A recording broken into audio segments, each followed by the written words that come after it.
بسم اللہ الرحمن الرحیم۔ السلام علیکم ورحمۃ اللہ وبرکاتہ۔ کیسے ہیں ڈیئر اسٹوڈینٹس؟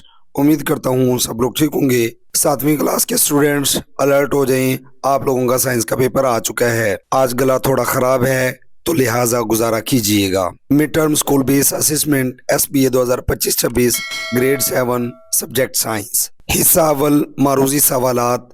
سوال نمبر 1 ہے پودوں میں خوراک کی ٹرانسپورٹ ڈیش کے ذریعے ہوتی ہے، تو اس کا جو کریکٹ آنسر ہے وہ آپشن اے ہے فلوئم۔ سوال نمبر 2 ہے آم کے درخت میں پانی کے قدرتی طور پر اوپر چڑھنے کی وجہ ہے، تو اس کا جو کریکٹ آنسر ہے وہ آپشن ڈی ہے ٹرانسپائریشن۔ سوال نمبر 3 ہے مسلز میں ان ایروبک ریسپائریشن کے نتیجے میں کون سا کمپاؤنڈ بنتا ہے، تو اس کا جو کریکٹ آنسر ہے وہ آپشن سی ہے لیکٹک ایسڈ۔ سوال نمبر 4 ہے مندرجہ ذیل میں سے کون سا مائکرو آرگنزمز ایڈز کا سبب بنتا ہے، تو ڈیئر اسٹوڈنٹ اس کا جو کریکٹ آنسر ہے وہ آپشن بی ہے وائرس۔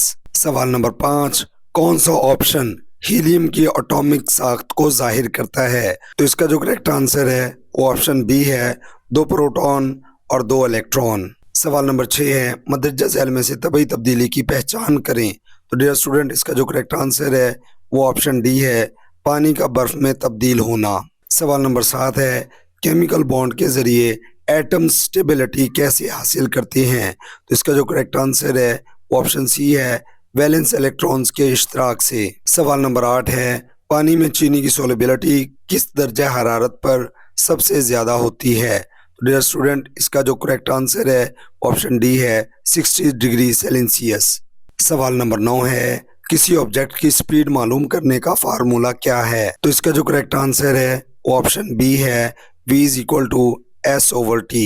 سوال نمبر 10 ہے مندرجہ ذیل میں سے کون سی ویوز صرف ٹھوس میں یا مائع کی سطح پر بنتی ہیں، تو اس کا جو کریکٹ آنسر ہے وہ آپشن سی ہے ٹرانسورس ویوز۔ تو ڈیئر اسٹوڈنٹ یہ تھا حصہ معروضی، اب بات کر لیتے ہیں حصہ دوم کی انشائیہ سوالات کی۔ سوال نمبر 11 کا پہلا جز ہے پیریکارڈیم کیا ہے، تو اس کا آنسر نوٹ کر لیں۔ دل ایک پتلی ڈبل پرتوں والی شفاف ممبرین میں بند ہوتا ہے جسے پیریکارڈیم کہتے ہیں۔ سوال نمبر 11 کا دوسرا جز ہے خون کے پلازما کی فیصد کے لحاظ سے خون کی کمپوزیشن لکھیں اور اس میں موجود بلڈ سیلز کے اقسام کے نام لکھیں، تو ڈیئر اسٹوڈنٹ اس کا آنسر نوٹ کر لیں۔ ہمارے خون کا 55% حصہ پلازما ہوتا ہے۔ خون کے سیلز کے اقسام white blood cells, red blood cells اور پلیٹلیٹس۔ سوال نمبر 11 کا تیسرا جز ہے آرٹریز اور وینز میں خون کے بہاؤ کی سمت کیا ہے، تو ڈیئر اسٹوڈنٹ اس کا آنسر بھی نوٹ کر لیں۔ خون کی نالیوں کی ایک قسم آرٹریز دل سے خون کو پورے جسم تک لے جاتی ہیں، دوسری قسم کی خون کی نالیاں وینز پورے جسم سے خون کو دل کی طرف لاتی ہیں۔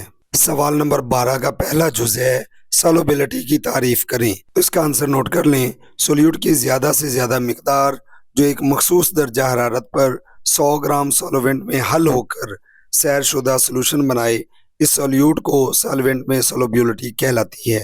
سوال نمبر 12 کا دوسرا جز ہے سیچوریٹڈ اور ان سیچوریٹڈ سولوشن میں فرق لکھیں، تو ڈیئر اسٹوڈنٹ اس کا آنسر نوٹ کر لیں۔ ایسا سولوشن جس میں مخصوص درجہ حرارت پر سولیوٹ کی مزید مقدار حل نہ ہو سکے سیچوریٹڈ سولوشن کہلاتا ہے۔ پوائنٹ نمبر 2 ہے اگر ایک بیکر میں نمک کی کچھ مقدار 500 کیوبک سینٹی میٹر پانی میں حل کی جائے تو یہ پانی میں حل ہو جائے گا۔ اگر مزید نمک سولوشن میں شامل کیا جائے اور حل کریں تو ایک ایسا مرحلہ آئے گا کہ مزید نمک حل نہیں ہوگا۔ انسیچوریٹڈ سولوشن نمبر 1 ایسا سولوشن جس میں مخصوص درجہ حرارت پر سولیوٹ کی مزید مقدار حل ہو سکے انسیچوریٹڈ سولوشن کہلاتا ہے۔ نمبر 2 اگر ایک بیکر میں 5 گرام نمک 500 سینٹی میٹر کیوبک تک پانی میں شامل کریں اور حل کیا جائے تو یہ پانی میں حل ہو جائے گا۔ اگر اسی سولوشن میں مزید نمک شامل کریں تو یہ بھی حل ہو جائے گا۔ سوال نمبر 12 کا آخری جز ہے ہماری روزمرہ زندگی میں سولوبلٹی کے کوئی سے 4 اطلاق بیان کریں۔ ڈیئر اسٹوڈنٹ اس کا آنسر نوٹ کر لیں۔ نمبر 1 کاربونیٹڈ ڈرنکس میں کاربن ڈائی آکسائڈ اپنی سولوبلٹی کی وجہ سے پانی میں حل رہتی ہے۔ نمبر 2 پینٹس مختلف سولوینٹس میں حل ہو جاتے ہیں جیسے کہ الکوہل اور ایتھر وغیرہ، یہ سولوینٹس پینٹ کو خشک ہونے میں مدد دیتے ہیں۔ نمبر 3 پانی میں حل پذیر ڈائز ٹیکسٹائل انڈسٹری میں